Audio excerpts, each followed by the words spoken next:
ከሆሳዕና ቀጥሎ ቀራንዮ አለ። ከቀራንዮ ቀጥሎ ግን ትንሣኤ አለ። ግድ ነው። በቃ በዓሉን ብቻ ማሰብ ሳይሆን ሂደቱን በደንብ ማወቅ ያስፈልጋል። ለምንድነው ቤተክርስቲያናችን ዛሬ ጠዋት ማህሌቱ በከበሮ የሆነው? ሁለት ወገን አሉ፣ ያመሰግኑና ያላመሰገኑ። እኛ ካመሰገኑት ወገን ነን፣ ካላመሰገኑት አይደለም። ሕፃናቱን ዝም ማሰኛቸው ከሚባሉ ሳይሆን አብሮ ካመሰገኑት ወገን ስለ ነው የዘመርነው። ስለዚህ ሁሉ ጊዜ ሆሳዕና ቀን የቆመ ሰው ቀራንዮ መርሳት ነገ እኮ ሕማማት ይገባል። ከዛ እኮ ስቅለት አለ። ከዛ በኋላ ግን ትንሣኤ አለ። እግዚአብሔር ለዛ በሰላም ያድርሰን። አባ ባኩሚስ የተባለ አባት ልንገራችሁ። አባ ባኩሚስ እዚህ ማቴዎስ ወንጌል 24:30 ላይ አንድምታው ላይ አለ። በጣም አብዝቶ እየሰገደ አባ ባኩሚስ ከጾሙና ከጸሎቱ ከስግደቱ የተነሳ ላብ አልቦት መሬቱ ጨቀየ። የሰማችሁ ነው። ማን ነው የሚባለው አልኳችሁ? አባ ባኩሚስ እየሰገዱ ናቸው። ባህታዊ የበቃ አባት ነው። በጣም ጥልቅ ስግደት እየሰገደ አፈሩ ጭቃ ሆነና በጣም በላቡ እኮ ነው፣ በውሃ አይደለም፣ በዝናብ አይደለም፣ በላቡ ጨቀየ። ከዛ ጌታችን ተገለጠለት። ልክ ጌታችን ሲመለከተው ምን አለ አባ ባኩሚስ ጌታዬ አንተን አገኘ ብዬ እንደዚህ ሆንኳል። ከዛ ጌታችን ምን ሆኖ ታየው? እንደተሰቀለ ሆኖ ታየው።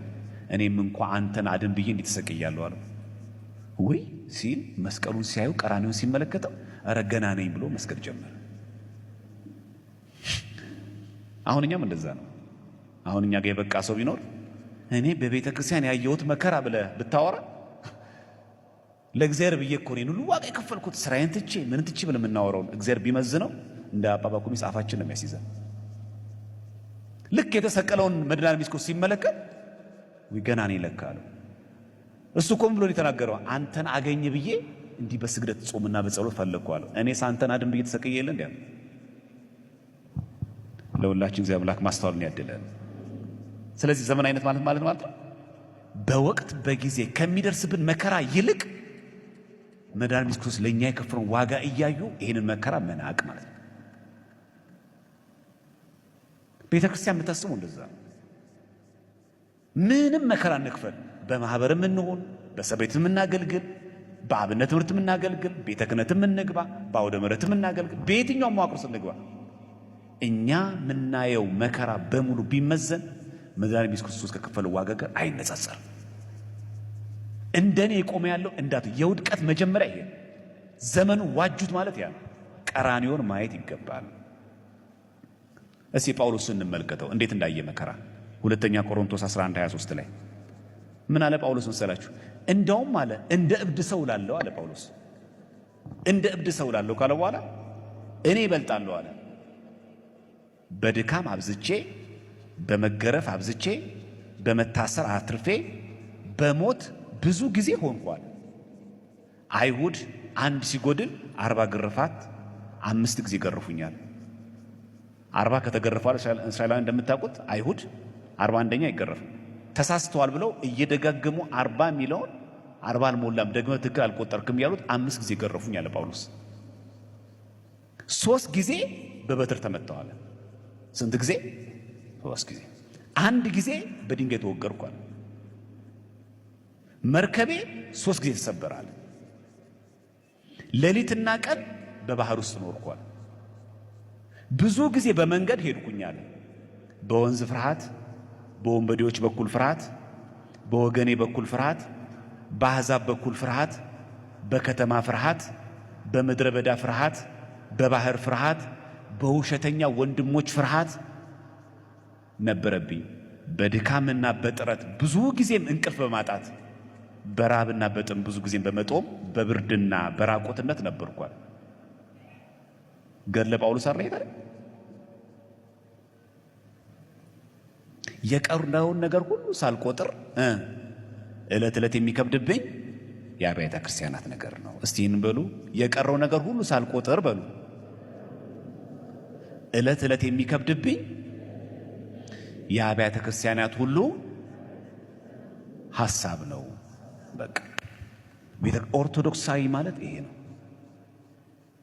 አይታችኋል ጳውሎስ ስንት ጊዜ መርከቡ እንደተሰበረ ስንት ጊዜ ራቁቱ እንደነበረ፣ ስንዴ እንደተራበ፣ የቀረውን ነገር ሁሉ ሳልቆጥር በቃ መርሳት። ለቤተ ክርስቲያን ለመቆም በዚህ ዘመን የሚፈልግ ሰው እኔ እኮ በእናታችሁ ይህንን ቤተ ክርስቲያን እንዴት አድርጌ እንዳቆምኩት፣ ይሄ ጽዋ ማህበር በነገራችን ላይ ይህንን ሚዲያ ቀጥ አድርጎ የሚያቆም መድኃኒዓለም ነው፣ አንተ አይደለም። እኛ ቀጥ አድርገን የምናቆመው ጽዋም የለም፣ ቀጥ አድርገን የምናቆመው ሰንበቴትም የለም፣ ቀጥ አድርገን የምናቆማትም ቤተ ክርስቲያንም የለችም። እንዳትሳሳቱ ክርስቲያኖች፣ ቀጥ አድርጎ የሚያቆማት መድኃኒዓለም ነው። እሱ ከመሰረታት ማንም አያፈርሳት።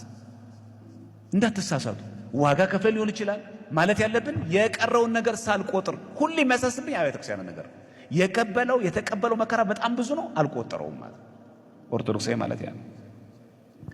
እሺ ኦርቶዶክሳዊ የሆነ ዘመናዊ ሰው ምን እንደሚያደርገው የሆሳዕና ቀን ስም መሰብሰብ ነው? ስቅለት ሲመጣ ስግደት ቤተክርስቲያኑ መሙላት ብቻ ወይስ የፋሲካ ቀን ነጭ ለብሰን ብቻ ማስቀደስ ነው?